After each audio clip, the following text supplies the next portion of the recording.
I stood at my daughter's graveside in Willowbrook National Cemetery, watching them lower her flag-draped casket into the ground, when my father leaned over and whispered the words that would change everything. She brought this on herself, Patricia, always playing soldier instead of finding a proper husband. My mother nodded, adjusting her black hat with the kind of smugness that's, "I told you she'd end up dead in some foreign desert. Girls like Cassandra never listen." Before we jump back in, tell us where you're tuning in from, and if this story touches you, make sure you're subscribed, because tomorrow I've saved something extra special for you. My 24-year-old daughter. My brilliant, brave, decorated daughter who died serving her country in Kandahar Province.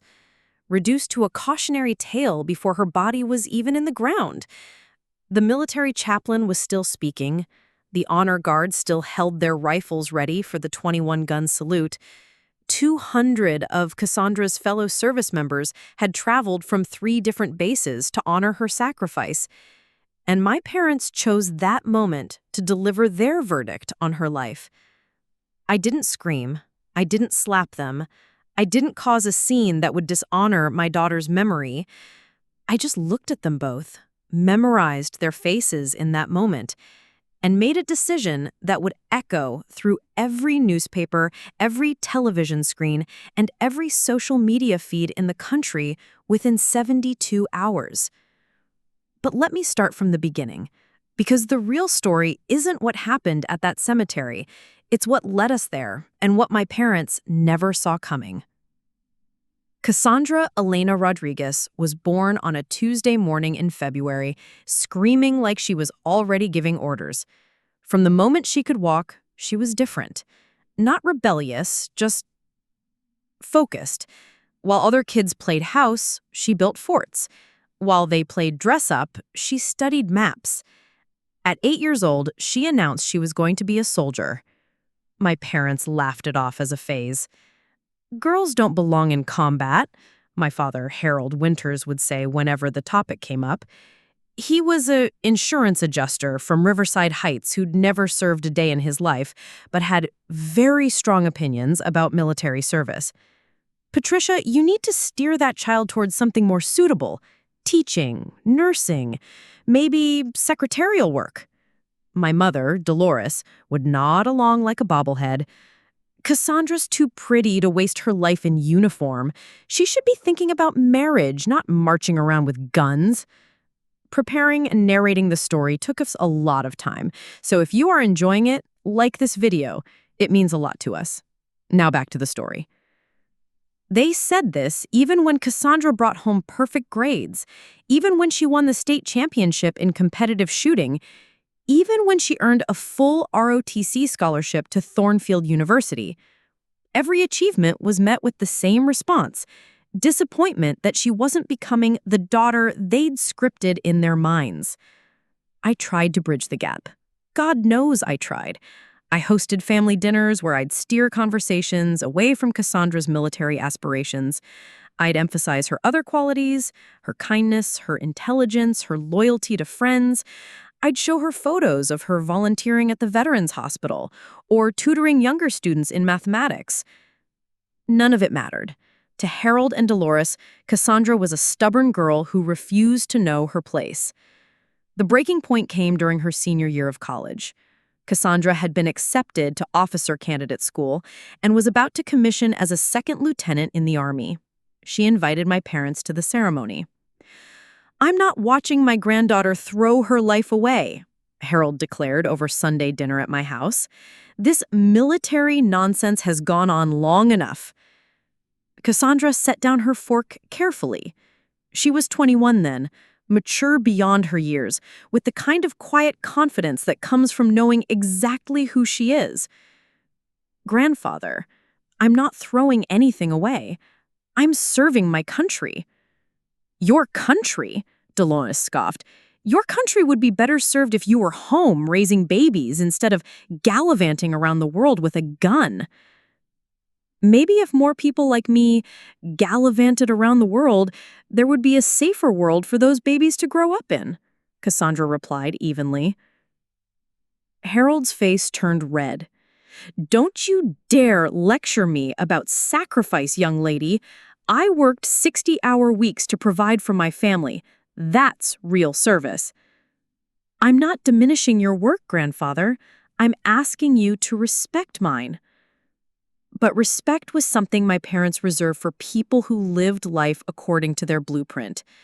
Cassandra had torn up that blueprint and drawn her own map, and they never forgave her for it. They didn't attend her commissioning ceremony. They didn't come to her promotion to first lieutenant. They didn't visit when she was stationed at Fort Braxton in North Carolina, just 4 hours from their house in Riverside Heights. For 3 years, I played mediator. I'd call them after every phone conversation with Cassandra, sharing updates about her life, hoping something would click. She was excelling in her role as an intelligence officer. She'd earned commendations for her analytical work. She was learning Arabic and had been selected for advanced training at the Defense Language Institute. "That's nice, dear," Dolores would say, in the same tone she'd use if I'd told her about a neighbor's new garden gnome. Harold was more direct. "When is she going to come to her senses and settle down with a nice young man?" "Dad, she's focused on her career right now." "Career?" He'd snort. "Playing dress-up and camouflage isn't a career for a woman." I stopped sharing after a while. What was the point? They'd made their position clear. Until Cassandra abandoned her military career and conformed to their expectations, she was a disappointment they preferred to ignore. The irony is that Cassandra never stopped trying to connect with them. She'd send Christmas cards with photos of herself in dress uniform. She'd call on their birthdays, even from halfway around the world. She'd ask me to pass along messages. "Tell grandmother I'm thinking of her," or "let grandfather know I'm praying for his recovery from that surgery." They'd receive these messages with the same enthusiasm they'd show for a telemarketer's call. "She's just trying to make us feel guilty," Dolores would say. If she really cared about family, she'd come home and start acting like a proper woman, Harold would add. I should have cut them off then. I should have told them that their granddaughter was an adult making her own choices, and those choices were admirable. I should have said that their narrow-mindedness was their loss, not hers. But I kept hoping. I kept believing that somewhere underneath their stubborn prejudice was love for their granddaughter. I kept thinking that maybe, eventually, they'd see what I saw, a young woman who'd found her calling and was serving it with honor. That hope died on a Tuesday morning in March, when 2 Army officers appeared at my door in Oakmont Hills. Captain Jennifer Walsh and Sergeant First Class David Torres stood on my front porch in their dress uniforms, their faces grave but kind. "Mrs. Rodriguez, we're here about your daughter, First Lieutenant Cassandra Rodriguez." The world tilted. I gripped the doorframe, already knowing but needing them to say it anyway. "Ma'am, we regret to inform you that your daughter was killed in action on March 15th during a convoy operation in Kandahar Province, Afghanistan." The details came in waves over the following days. An improvised explosive device. Instant death. No suffering. Her team had been delivering medical supplies to a remote village when the attack occurred. She died doing exactly what she'd always wanted to do, serving others. I called my parents that evening, my voice hollow with grief. "Mom, Dad, I need to tell you something." "What is it, Patricia?" Harold sounded annoyed, like I was interrupting something important. "Cassandra is gone. She was killed in Afghanistan yesterday." A pause, then, "Oh." Not "oh my God," not "oh no," just "oh," like I'd told them about a canceled dinner reservation. "The funeral will be next week at Willowbrook National Cemetery. The Army is handling the arrangements. There will be a viewing on Thursday, the service on Friday." "Well, I suppose we should come," Dolores said after another pause. "You suppose?" "Don't take that tone with me, Patricia. This is very sudden." Sudden. Their granddaughter's death was sudden, as if it were an inconvenient scheduling conflict. "I hope you understand that we can't take time off work for a big production," Harold added. "I have appointments all week." A big production. My daughter's funeral was a big production. I hung up without saying goodbye. The viewing was held at Peterston Funeral Home on Thursday evening. Cassandra looked beautiful in her dress uniform, her dark hair perfectly styled, her face peaceful. The chapel was packed. Fellow officers, enlisted soldiers, college friends, high school teachers, neighbors, people whose lives she'd touched in ways I was still discovering. My parents arrived 20 minutes late, dressed like they were attending a distant cousin's wedding rather than their granddaughter's funeral. They signed the guest book, took a brief look at the casket, and found seats in the back row. They didn't speak to the other mourners. They didn't share memories. They sat in silence while person after person approached me with stories about Cassandra's kindness, her intelligence, her leadership, her courage. She helped me through the toughest training of my life, one young soldier told me. "Ma'am, your daughter saved my career." "She was the best officer I ever served under," said a staff sergeant with tears in his eyes. "Fair, smart, always had our backs." "She tutored my son in math when he was struggling in high school," an elderly woman shared. "Never took a penny for it. Said helping kids was what soldiers were supposed to do." My parents heard none of it. They checked their watches, whispered to each other, and left early. "We'll see you tomorrow at the cemetery," Dolores said on her way out, like she was doing me a favor by showing up. That night, I sat alone in my living room, surrounded by flowers and cards from people who understood what the world had lost when Cassandra died. In the midst of all that love and respect, my parents' indifference felt like a slap. But I still hoped. I still believed that tomorrow, standing at their granddaughter's grave, something would shift. Some parental instinct would override their disappointment. Some basic human decency would emerge. I was wrong. Friday morning arrived gray and cold. Perfect weather for a funeral, Cassandra would have joked. She always found humor in dark moments. The service at Willowbrook National Cemetery was everything she would have wanted. Dignified, military, respectful. The chaplain spoke about duty and sacrifice. Fellow officers shared stories about her dedication. The honor guard performed the flag ceremony with precision that would have made her proud. 200 soldiers attended. They came from Fort Braxton, Fort Davidson, even some who'd driven 12 hours from Fort Henley just to honor her memory. They stood in formation, a sea of dress blues and combat uniforms representing every branch of service. My parents sat beside me in the front row, checking their phones. "Put those away," I whispered. "This is your granddaughter's funeral." "I'm just checking work emails," Harold muttered. "The world doesn't stop because she decided to play soldier." That's when I knew. That's when I realized that no matter how much dignity, no display of honor, no tribute from her brothers and sisters in arms would ever change their minds about who Cassandra was. The chaplain finished his remarks. The honor guard prepared for the 21-gun salute. The silence stretched across the cemetery, respectful and profound. And that's when my father leaned over and delivered his verdict. "She brought this on herself, Patricia, always playing soldier instead of finding a proper husband." My mother's response came immediately, like they'd rehearsed it. "I told you she'd end up dead in some foreign desert. Girls like Cassandra never listen." 200 soldiers heard those words. 200 men and women who'd served with my daughter, who'd respected her, who'd traveled hundreds of miles to honor her sacrifice. They heard my parents dismiss her death as the inevitable consequence of her poor life choices. I felt the ripple of shock move through the assembled crowd. I saw shoulders stiffen.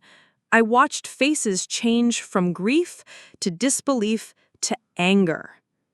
But I also felt something else, a clarity so sharp it cut through my own grief like a sword.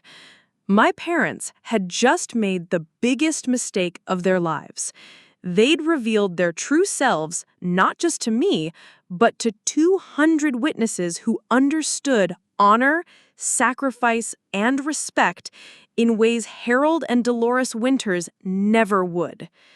And in that moment, looking at their smug, satisfied faces as they nodded at their own wisdom, I realized something that would change everything. I wasn't going to protect them from the consequences of their words.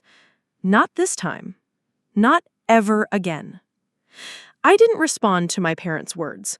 I didn't turn around to shush them. I didn't even flinch when I felt 200 pairs of eyes shift from the honor guard to the front row where we sat. Instead, I did something I'd never done in my entire relationship with Harold and Dolores Winters. I let them hang themselves with their own rope. The 21-gun salute echoed across Willowbrook National Cemetery. 7 rifles, 3 volleys each, the sound sharp and final in the cold morning air. My parents jumped at the first volley, clearly annoyed by the unnecessary noise, as I knew they'd call it later. But I watched the soldiers' faces during those 21 shots. I saw the way their jaws tightened. I saw hands clench into fists at their sides. I saw the barely controlled fury in the eyes of men and women who just heard their fallen comrade dismissed as a foolish girl who brought this on herself. The honor guard began the flag ceremony, their white gloves precise and reverent as they folded Cassandra's burial flag into the perfect triangle. Each fold executed with the kind of respect my parents had never shown their granddaughter in life. Staff Sergeant Maria Valdez, Cassandra's former platoon leader, approached me with the flag. Her face was stone, but her eyes were fire. She'd heard every word.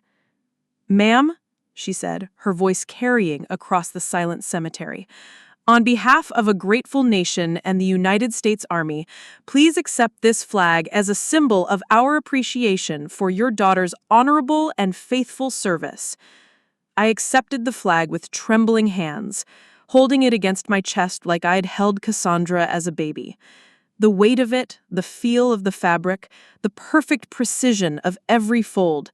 It was everything my daughter had lived for, everything she had died for. "Thank you," I whispered, loud enough for everyone to hear. She would be honored. Behind me, my mother sighed audibly, as if the whole ceremony was taking too long. That's when Colonel Rebecca Morrison stepped forward. Colonel Morrison was Cassandra's commanding officer, a woman who'd risen through the ranks in an era when female officers faced barriers my daughter's generation couldn't imagine. She was scheduled to speak, but this wasn't her planned remarks. "Ladies and gentlemen," she began, her voice carrying the authority of 30 years in uniform. "Before we conclude today's service, I believe it's important that we all understand exactly who we're honoring." The crowd straightened. This wasn't part of the program.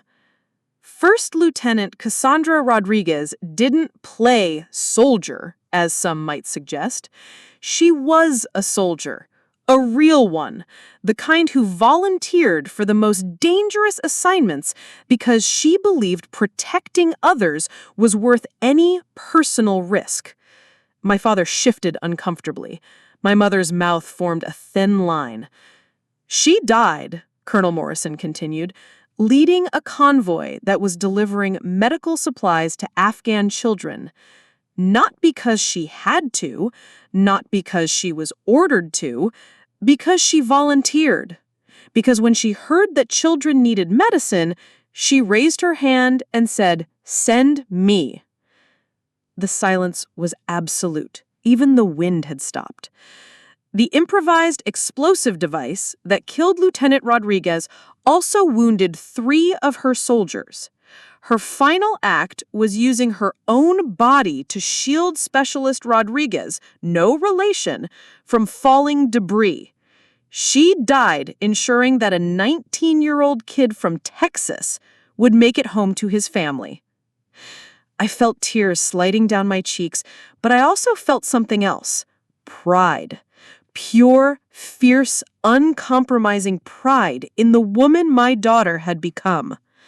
So when we speak of Lieutenant Rodriguez today, We speak of a hero who chose service over comfort, courage over safety, and others over self every single day of her adult life.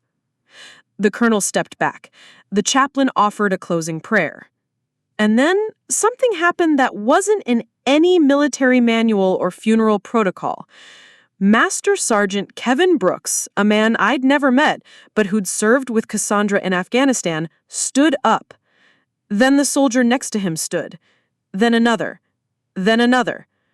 Within 30 seconds, all 200 service members were on their feet, standing at attention, facing not the grave, but the front row, facing me, facing my parents. It wasn't planned. There was no signal, no command given. It was pure instinct, the kind that comes when people who understand honor witness its complete absence. They stood in perfect silence, a wall of dress blues and combat uniforms, their message unmistakable. We see you, we heard you, and we choose her. My parents fidgeted in their seats, clearly uncomfortable with the attention. Harold cleared his throat. Dolores suggested her purse strap, but they didn't understand what was happening. They thought it was just another military ritual, another bit of production they had to endure. I understood, and I made a decision that would change everything. I stood up, still clutching Cassandra's flag, and turned to face the assembled soldiers. My voice, when I spoke, was steady and clear. My daughter spent her entire life trying to earn the respect of people who'd already decided she didn't deserve it. But she had something better. She had yours. And that means everything. The response was immediate. Not applause. That would have been inappropriate at a graveside. Instead, it was something more powerful. A collective intake of breath. A shared moment of understanding. A silent promise that Cassandra's memory would be protected by people who actually knew her worth. That's when Lieutenant Colonel James Patterson, whom I later learned was Cassandra's mentor at Officer Candidate School, approached me. "Mrs. Rodriguez," he said quietly, but loud enough for my parents to hear, "your daughter saved my career once. I was a young captain making some bad decisions, and she helped me find my way back to being the officer I needed to be. I owe her everything." He handed me an envelope. "She asked me to give this to you, if anything ever happened to her. Said you'd know when the time was right to open it." I looked down at the envelope. My name was written across it in Cassandra's careful handwriting. "For Mom, when you need to remember who you are." My hands shook as I opened it. Inside was a single sheet of paper and a small brass pin. Her lieutenant's bars from when she was first commissioned. The letter was brief. "Mom, if you're reading this, then I'm gone, and you're probably surrounded by people who either truly understand what service means, or people who never will. You'll know the difference immediately. Don't waste any more energy trying to convert the willfully blind. You raised me to know right from wrong, courage from cowardice, love from manipulation. Trust that training. The people who matter will stand with you. Let them. You've spent too many years protecting people from the consequences of their own smallness. Stop. Be proud of who I became. Be proud of who you are. Be proud of who we are together. I love you always. Cassandra." P.S. If grandfather and grandmother are still more concerned with what the neighbors think than with honor, that's their loss. Don't make it yours. I looked up from the letter to find 200 faces watching me with a mixture of respect, sympathy, and something else. Expectation. They were waiting to see what I would do next. Behind me, I heard my father whisper to my mother, "How much longer is this going to take? I have a 3:00 appointment." That's when I realized Cassandra had been right about everything. She'd been right about service, about honor, about the difference between people who show up and people who show out. And she'd been right about Harold and Dolores Winters. They hadn't come to honor their granddaughter. They'd come to fulfill a social obligation, to be seen doing the bare minimum so they could tell their church friends they'd been supportive during my time of grief. But they'd miscalculated. They thought they were performing for an audience that would appreciate their long-suffering tolerance of their granddaughter's military phase. Instead, they'd revealed their true selves to an audience that understood exactly what they were seeing. I folded Cassandra's letter carefully and pinned her lieutenant's bars to my black dress, right over my heart. Then I turned to Colonel Morrison. "Colonel, I believe my daughter would want her fellow soldiers to know something." "Yes, ma'am?" I looked directly at my parents, then back to the assembled crowd. She never doubted her choice. Not once. Not even at the end. She died exactly where she wanted to be, doing exactly what she believed in, surrounded by people who understood her worth. I paused, letting that sink in. She died loved, respected, and honored by the people's opinions actually mattered to her. The message was clear, and it wasn't subtle. But sometimes the truth isn't meant to be subtle. My parents heard it, the 200 soldiers heard it, and more importantly, they all understood it. Harold and Dolores Winters had spent years waiting for Cassandra to come to her senses and conform to their expectations. Instead, they'd just learned that she never needed their approval in the first place. She'd found her tribe, her purpose, her honor among people who recognized those qualities immediately. My parents had lost their granddaughter years ago. They just hadn't realized it until now. As the service concluded and people began to disperse, something remarkable happened. Soldier after soldier approached me, not to offer condolences, but to share stories. Real stories about who Cassandra had been when my parents weren't watching. She organized a fundraiser for military families going through financial hardship. She mentored junior officers who were struggling with leadership challenges. She learned Arabic so she could communicate directly with the Afghan interpreters, show them respect. She sent care packages to soldiers she'd never met just because someone mentioned they could use support. She volunteered at the base veterinary clinic because she said military working dogs deserved the best care possible. Each story was a piece of the woman my daughter had become, pieces my parents had never bothered to collect because they were too busy mourning the woman she'd refused to be. I listened to every word, memorizing every detail, building a complete picture of Cassandra's life that had nothing to do with Harold and Dolores Winters' narrow expectations and everything to do with the values I actually raised her with. As the crowd thinned, my parents approached me with the kind of forced sympathy that comes from people who think they're doing you a favor by acknowledging your pain. "Well, Patricia," Harold said, adjusting his tie, "that was, quite a production." Very military, Dolores added, as if that explained everything wrong with it. I looked at them both, these people who'd shared DNA with the most extraordinary person I'd ever known and had somehow managed to miss every single thing that made her special. Yes, I agreed. It was exactly what she would have wanted. "We should probably head home," Harold said, checking his watch. "Traffic's going to be terrible." And that's when I realized they still didn't understand. They thought this was over. They thought they'd fulfilled their obligation, endured their granddaughter's military funeral, and could now return to their lives without any further inconvenience. They had no idea that this was just the beginning. Because while they'd been checking their watches and sighing at the production, 200 soldiers had been watching, listening, and remembering. 200 people who understood honor had just witnessed its complete absence. And I was no longer interested in protecting Harold and Dolores Winters from the consequences of their own character. "Drive safe," I told them, my voice pleasant and calm. "I'll be in touch." They nodded and walked away, probably relieved that I wasn't making any demands on their time or attention. They climbed into their sedan and drove off, already discussing their dinner plans, I'm sure. Behind them, 200 soldiers were having very different conversations.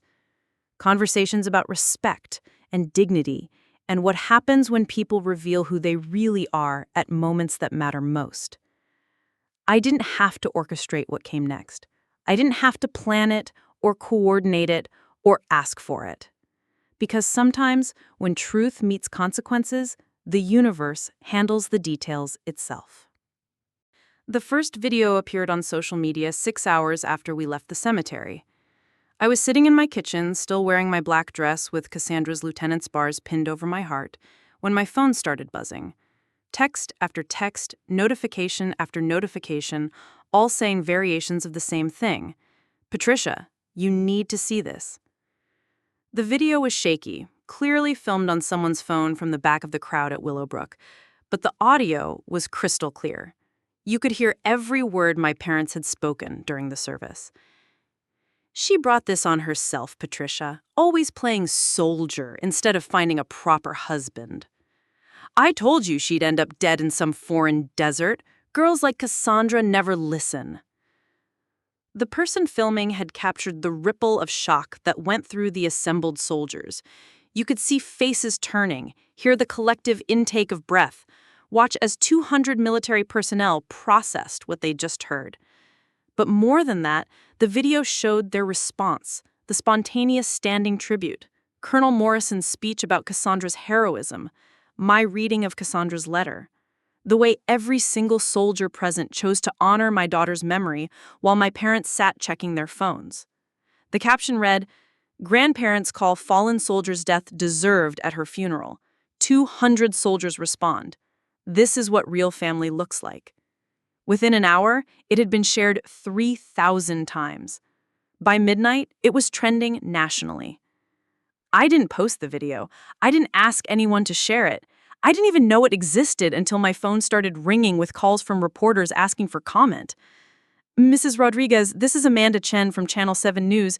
We've seen the video from your daughter's funeral service, and we'd like to give you an opportunity to tell your story." I declined the first interview, and the second, and the third. But by Wednesday morning, 3 days after the funeral, the story had taken on a life of its own.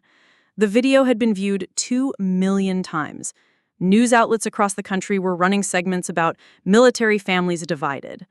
Social media was flooded with comments from veterans sharing their own stories of unsupportive family members. Hashtag Cassandra Rodriguez was trending on every platform. Hashtag 200 soldiers strong became a rallying cry for military families. Hashtag Real Family Shows Up was being shared by thousands of people posting photos of their chosen families, their military units, their brothers and sisters in arms. But the most powerful response came from someone I'd never met.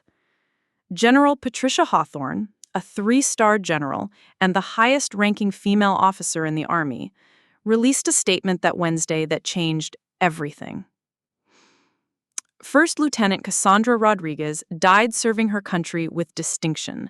She volunteered for a dangerous mission because children needed medical supplies. Her final act was shielding a fellow soldier from harm. She embodied everything we hope to instill in our officers: courage, selflessness, and unwavering commitment to protecting others. That some would diminish her sacrifice, particularly at her own funeral, speaks not to her character, but to theirs. The 200 soldiers who stood in tribute to Lieutenant Rodriguez at Willowbrook Cemetery represent the true spirit of military family.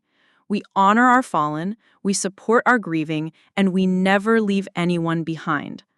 I am proud to call Cassandra Rodriguez my sister in arms. I am honored to call her mother, Patricia Rodriguez, part of our military family.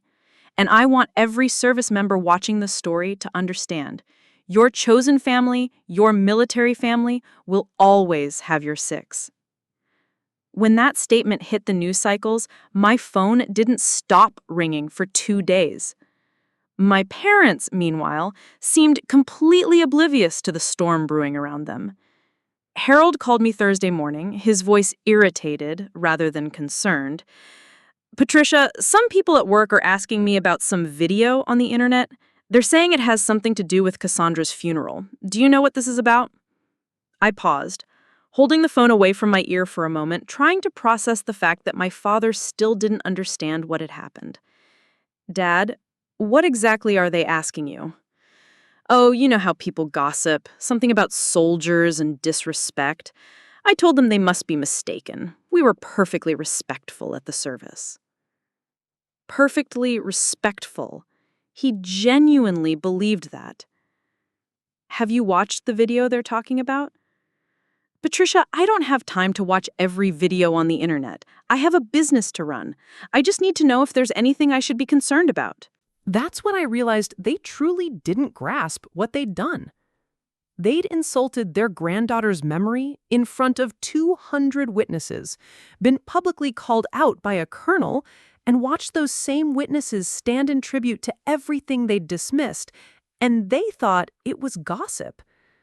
You should watch the video, Dad.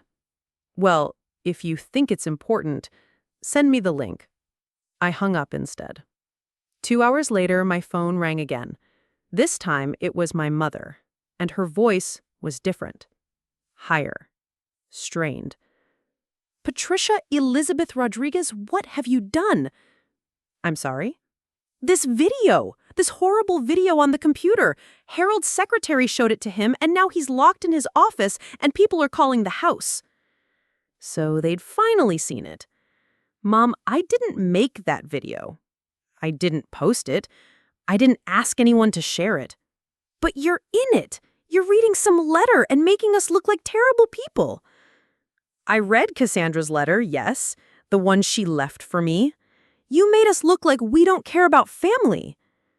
Did you care about Cassandra? Silence. Then, of course we cared. She was our granddaughter. When was the last time you called her? More silence. When was the last time you asked about her deployment, her work, her life? That's not, we don't... Patricia, this is getting out of hand. People are saying terrible things about us online. What kind of things? They're calling us heartless. They're saying we don't support the troops. Harold's insurance office is getting phone calls from people saying they're canceling their policies. And there it was. Not concern about how their words had hurt me, not regret about dismissing their granddaughter's sacrifice, worry about their reputation and their business. Maybe you should have thought about that before you decided to deliver your verdict on Cassandra's life choices at her graveside. We didn't know people were recording. That's what you're upset about? That you got caught? Patricia, you need to fix this. Call these news people and tell them this is all a misunderstanding. What's the misunderstanding, Mom? That you said Cassandra brought her death on herself? That you said girls like her never listen? That you spent her entire military career telling anyone who would listen that she was wasting her life? We never said those things. Mom, it's on video. 2 million people have heard you say those exact words. That's taken out of context. What context makes it appropriate to say your granddaughter deserved to die? She hung up. But the calls didn't stop. Not to me, and apparently not to them. By Friday, 1 week after the funeral, the story had reached national news. CNN ran a segment called The Military Family Divide. Fox News interviewed 3 military mothers about family support. MSNBC brought on a panel of veterans to discuss the broader issues of civilian-military understanding. The video from the funeral had been viewed 10 million times. Hashtag Cassandra Rodriguez was still trending. More importantly, something real was happening beyond the social media storm. Military families were organizing. Support networks were forming. Veterans were reaching out to each other, sharing stories, building connections. The Cassandra Rodriguez Foundation was established by a group of officers who'd served with her, focused on supporting military families who'd lost loved ones and needed genuine community rather than empty platitudes. Gold Star Families started a scholarship fund in her name for young women pursuing military careers. Willowbrook National Cemetery reported a 300% increase in visitors, with people coming specifically to pay respects at Cassandra's grave and leaving flowers, challenge coins, and handwritten notes. But perhaps most significantly, military family support groups across the country started implementing something they called the Rodriguez Standard, a commitment to show up for grieving military families with action, not just words. My phone rang constantly with interview requests, but also with something more meaningful, calls from other military parents who'd experienced similar family dynamics. Mrs. Rodriguez, my son deployed 3 times, and my father-in-law kept asking when he was going to get a real job. My daughter's been an Army nurse for 8 years, and my parents still introduce her as their daughter who never got married. Shared another.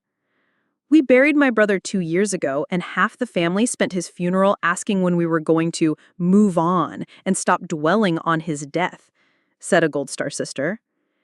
Each conversation reminded me that Cassandra's story wasn't unique. The dismissive attitudes my parents had shown weren't isolated incidents. There was a whole population of military families dealing with relatives who viewed service as a phase, a mistake, or a character flaw rather than a calling. But there was also something else in those conversations. Relief. Relief that someone had finally called it out. Relief that the military community had stood up and said, this is not acceptable. Relief that dignity had been defended publicly and unequivocally. You gave us permission to stop making excuses for people who don't deserve them, one Gold Star mother told me during a call that left me in tears. Meanwhile, my parents' situation was deteriorating rapidly. Harold's insurance business was hemorrhaging clients. Apparently, word had spread through Riverside Heights that he was the grandfather in that military funeral video. In a community where supporting the troops was considered a basic requirement of citizenship, being publicly identified as someone who disrespected a fallen soldier's memory was social suicide. The Riverside Heights Methodist Church, where my parents had attended for 20 years, asked them to take some time away after other congregants complained about the negative attention the church was receiving. Their neighbors stopped speaking to them. Their regular restaurants stopped seating them in visible areas. The local VFW post where Harold had occasionally played bingo, despite never having served, banned them permanently. Dolores called me Saturday night, crying, "Patricia, you have to help us. This has gone too far." What do you want me to do? Tell people we're sorry? Tell them we didn't mean it? Are you sorry? We're sorry people are being so mean to us. That's not the same thing. What do you want from us? I don't want anything from you, Mom. I stopped expecting anything from you years ago. That's not fair. Fair? You dismissed your granddaughter's entire adult life as a mistake. You said she deserved to die because she chose service over your idea of what a woman should be. You showed no respect for her sacrifice, no support for my grief, and no understanding of what she actually accomplished. And you're upset about fair? We loved her. No, you loved the idea of who you wanted her to be. You never loved who she actually was. She could have been anything. She was everything, Mom. She was brave and kind and dedicated and honorable. She saved lives. She protected people. She died trying to help children get medicine. She was a hero, and you spent years being embarrassed by her. We weren't embarrassed. Then what were you? Proud? Supportive? Because I have 2 decades of evidence that says otherwise. Silence. Patricia, people are threatening to boycott Harold's business. We might lose everything. Cassandra lost everything. She lost her life. And your response was to say she brought it on herself? We didn't know people were listening. Everyone was listening, Mom. We were at a funeral, in public, with 200 of her fellow service members present. What did you think was going to happen? We thought it was just family. It was family. 200 members of Cassandra's real family, the one that actually supported her choices and honored her sacrifice. I could hear her crying, but it wasn't the kind of crying that comes from remorse. It was the crying that comes from consequences, from realizing that actions have results they hadn't anticipated. What can we do to make this go away? You can't make it go away, Mom. You revealed who you are at the worst possible moment in the worst possible place to the worst possible audience. The entire military community has seen how you really felt about your granddaughter's service. That's not something you can take back with an apology. So you're just gonna let us be destroyed? I'm not letting anything happen. I'm not protecting you from the consequences of your own choices anymore. You're our daughter. And Cassandra was yours. And you never protected her from anything. Not from your disappointment, not from your criticism, not from your constant suggestions that her life was a waste. Why should I protect you from something you brought on yourselves? The line went quiet. Please, Patricia. Mom, 2 million people watched you dismiss a hero sacrifice at her own funeral. 10 million people have seen evidence of how you treated a daughter who died serving her country. You can't unsay those words. You can't undo that moment. And I can't fix the reputation you destroyed with your own choices. But about family. What about it? Family shows up. Family supports each other. Family honors each other's choices, even when they don't understand them. You taught me that, remember? Or did you only mean it applies when it's convenient? She hung up without saying goodbye. But by then, it didn't matter. The story had moved beyond my parents' ability to control or contain it. It had become something larger than their personal reputation crisis. Military families across the country were having conversations about support, respect, and what it really means to honor service. Civilians were examining their own attitudes toward military careers and sacrifice. Veterans were connecting with each other and building stronger support networks. The Rodriguez Standard was being implemented by Gold Star family organizations, veteran groups, and military family readiness groups nationwide. It was simple. Show up with action, not just words. Honor service, don't dismiss it. Support military families with concrete help, not empty platitudes. Congress was drafting legislation to expand mental health resources for military families. The Department of Defense was reviewing policies around family support during deployments. Military chaplains were developing new protocols for funeral services that honored fallen service members while protecting grieving families from inappropriate behavior.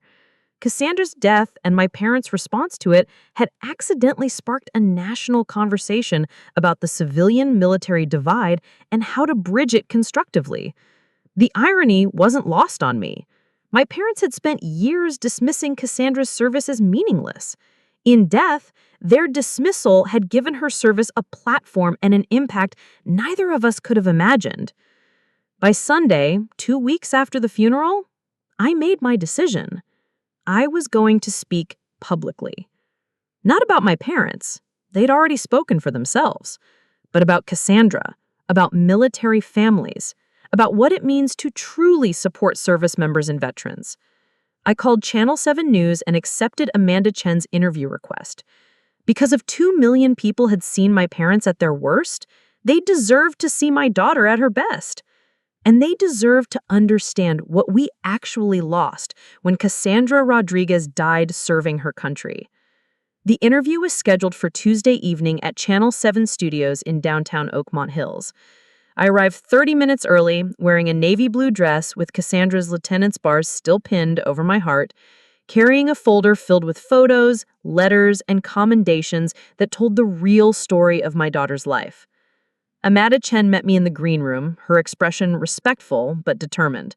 She was younger than I'd expected, maybe early 30s, with the kind of focused energy that comes from someone who knows they're handling an important story. Mrs. Rodriguez, thank you for agreeing to speak with us. I know this has been an incredibly difficult time. I nodded, settling into the chair across from her. Amanda, I need you to understand something before we begin. I'm not here to defend myself or attack my parents. I'm here to make sure people understand who my daughter really was, because that's been lost in all the noise about family drama. Of course, we want to honor Lieutenant Rodriguez's memory. Good, because she deserves better than being remembered as the center of a viral video. She deserves to be remembered as the hero she was. The interview began at 6:30, broadcast live during the evening news. Amanda's first question was gentle but direct. Mrs. Rodriguez, 2 weeks ago, the nation watched a video of your daughter's funeral that has now been viewed more than 15 million times. Can you tell us about Lieutenant Cassandra Rodriguez, the person behind this story? I opened my folder and pulled out my favorite photo of Cassandra, not her official military portrait, but a candid shot of her teaching a young Afghan girl to play chess during one of her deployments. This is who my daughter was, I said, holding up the photo for the camera. This picture was taken 6 months before she died. She'd learned that this little girl, Amira, was fascinated by strategy games, so Cassandra taught herself chess in Dari so she could communicate with her directly, no translator needed. She spent her off-duty hours at the local school, not because it was required, but because she believed building connections with the community was part of her mission. I set down that photo and picked up another, Cassandra in her dress uniform at her commissioning ceremony, beaming with pride and purpose. People have asked me if I'm proud of my daughter's service. Here's my answer. Cassandra Rodriguez graduated top of her class from Officer Candidate School.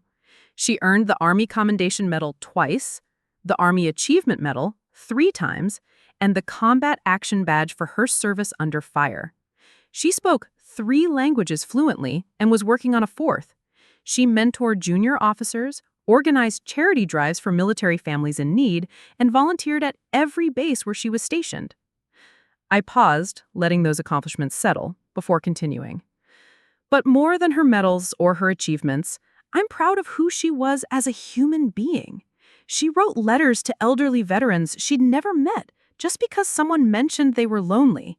She sent care packages to deployed soldiers from other units because she said everyone deserves to know someone's thinking of them.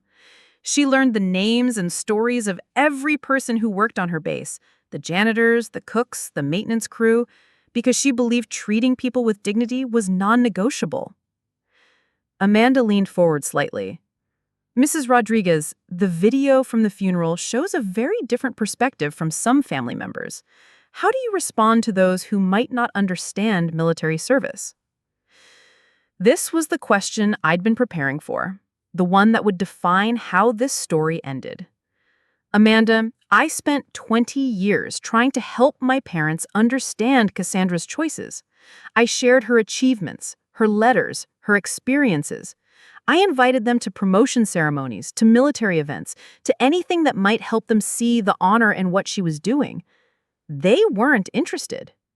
I pulled out a letter from my folder, one of dozens Cassandra had written home over the years. This is from her first deployment.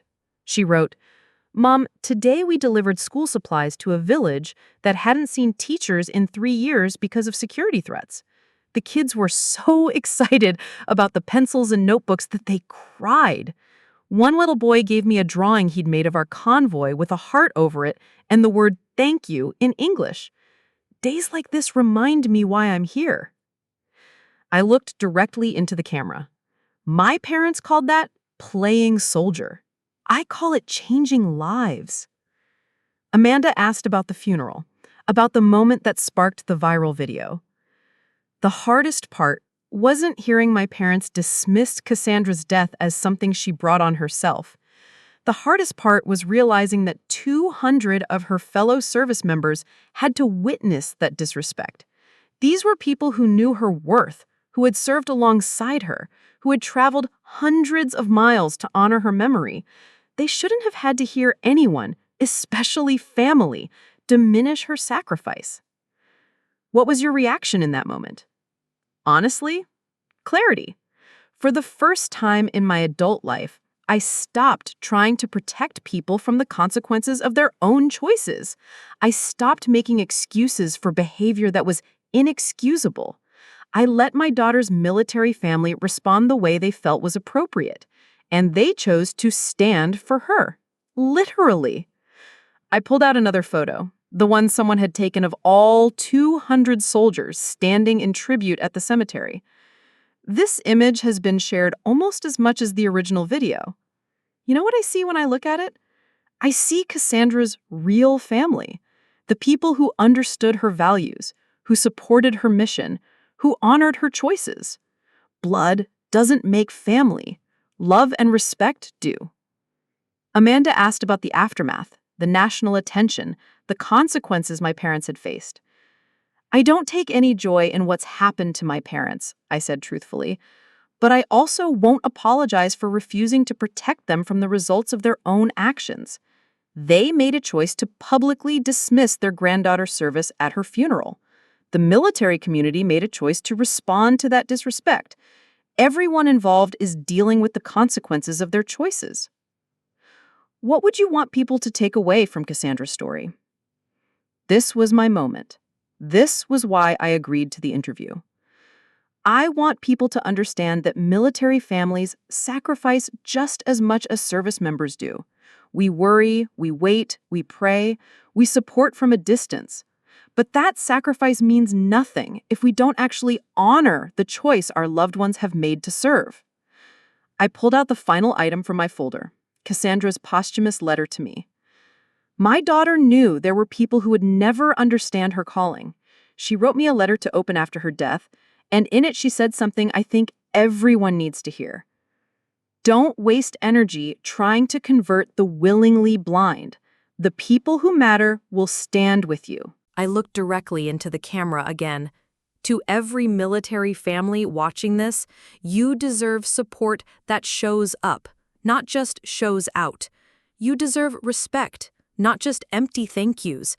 You deserve family members who are proud of your service, not embarrassed by it.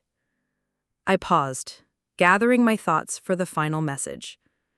And to every service member who has ever felt like their family doesn't understand their choice, you have another family.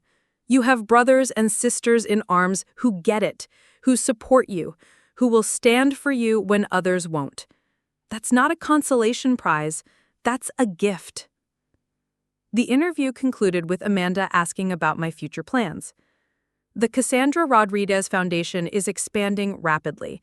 We're implementing support programs for military families who've lost loved ones, especially those dealing with unsupportive extended family situations. We're also working with Gold Star families to develop resources for civilians who want to better understand and support military service. And personally? I smiled for the first time during the interview. Personally, I'm going to keep being the mother Cassandra raised me to be. Strong, proud, and unwilling to accept disrespect toward people who deserve honor. The interview aired that evening and was immediately picked up by national networks. Within hours, clips were circulating on every social media platform. But this time, the conversation wasn't about family drama or viral videos. This time, people were talking about Cassandra. The response was immediate and overwhelming. Military families shared their own stories of unsupportive relatives, but also their stories of chosen family, of units that became brothers and sisters, of communities that showed up when blood relatives didn't. Veterans posted photos of their own service, accompanied by stories of sacrifice, dedication, and purpose. Active duty service members shared messages of gratitude for finally having their experiences validated and respected publicly. But perhaps most meaningfully, civilians began posting about their own military family members, with pride, respect, and genuine understanding of what service means. Hashtag Cassandra was a hero began trending, filled with stories of her specific acts of kindness, courage, and leadership from people who had served with her. Hashtag military family support became a platform for sharing resources, offering help, and building genuine community for military families.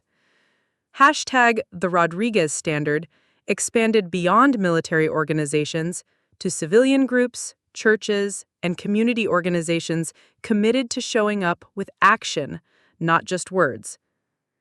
3 days after the interview, I received a call that changed everything. Mrs. Rodriguez, this is General Patricia Hawthorne. We spoke briefly through statements, but I wanted to call personally. General, it's an honor. Mrs. Rodriguez, Patricia, if I may, I've been in the Army for 32 years. I've buried too many good soldiers, comforted too many grieving families, and witnessed too much of what you experienced at your daughter's funeral. What you did, standing up for military families while honoring your daughter's memory, took incredible courage. Thank you, General. I'm calling because the Army wants to do something for Lieutenant Rodriguez. We'd like to name the new family support facility at Fort Braxton in her honor. It will provide resources, counseling, and community for military families dealing with loss, military deployment stress, and the kinds of family challenges your daughter understood too well. I felt tears sliding down my cheeks. She would be honored, General, and proud. There's more. We'd like you to speak at the dedication ceremony. Not about the funeral, not about family drama, but about what it means to truly support military families. About the standard your daughter set for service and the standard you've set for standing up for what's right. 2 months later, I stood at the podium outside the newly christened Lieutenant Cassandra Rodriguez Family Support Center at Fort Braxton. The audience included military families, Gold Star parents, active duty service members, veterans, and civilian community leaders who had come to understand what genuine military support looks like. My parents were not there. We hadn't spoken since that final phone call. I'd heard through mutual acquaintances that they'd moved to Florida, started over with new identities in a community that didn't know their story. Harold had sold his insurance business at a loss. They'd left Riverside Heights quietly, without saying goodbye to anyone. I felt no satisfaction in their exile, but I felt no guilt either. They'd made their choices consistently for years, culminating in that moment at Cassandra's graveside. I'd made mine too, to stop protecting people from the consequences of their own character. Standing at that podium, looking out at hundreds of faces that understood honor, sacrifice, and genuine family support, I realized something profound. Cassandra's death had accomplished more for military families than her life ever could have, not because of the tragedy, but because of the response to it. The viral video accidentally exposed a problem that existed in thousands of military families: the gap between those who serve and those who don't understand service. But the response to that exposure had created solutions, resources, and communities that would support military families for generations. My daughter once wrote to me that she hoped her service would make the world a little bit safer for the people she'd never meet. She succeeded beyond her wildest dreams, just not in the way any of us expected. I looked up at the building behind me, at the sign that would permanently honor her name and her values.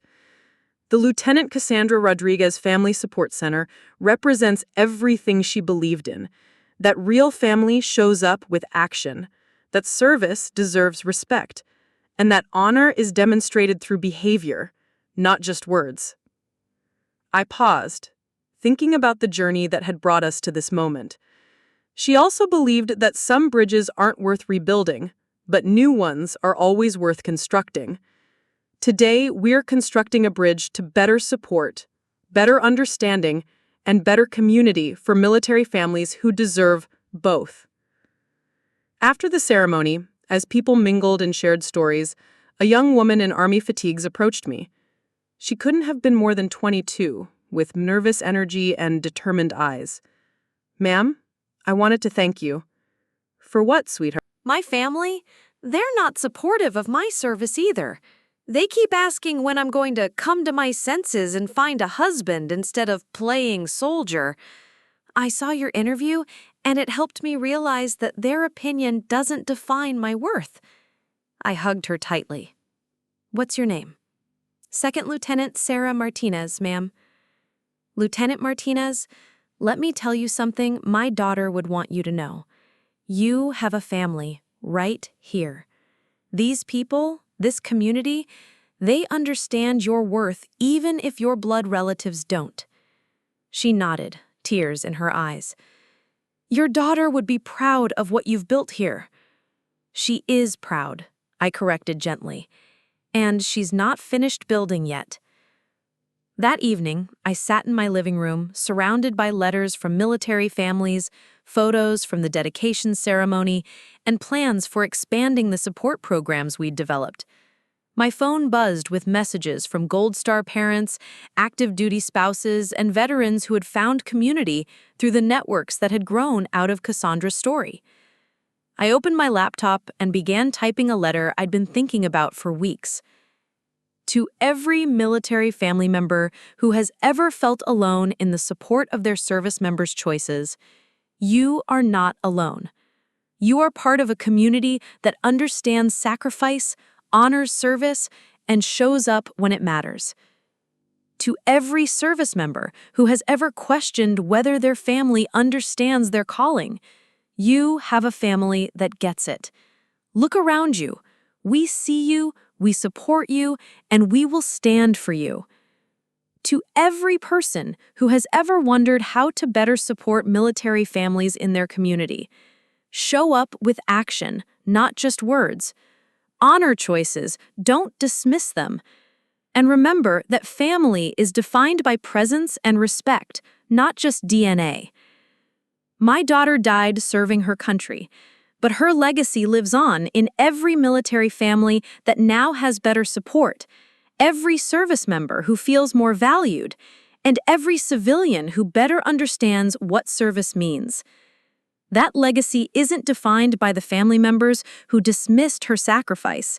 It's defined by the hundreds of thousands of people who chose to honor it. Choose honor. Choose respect. Choose to show up.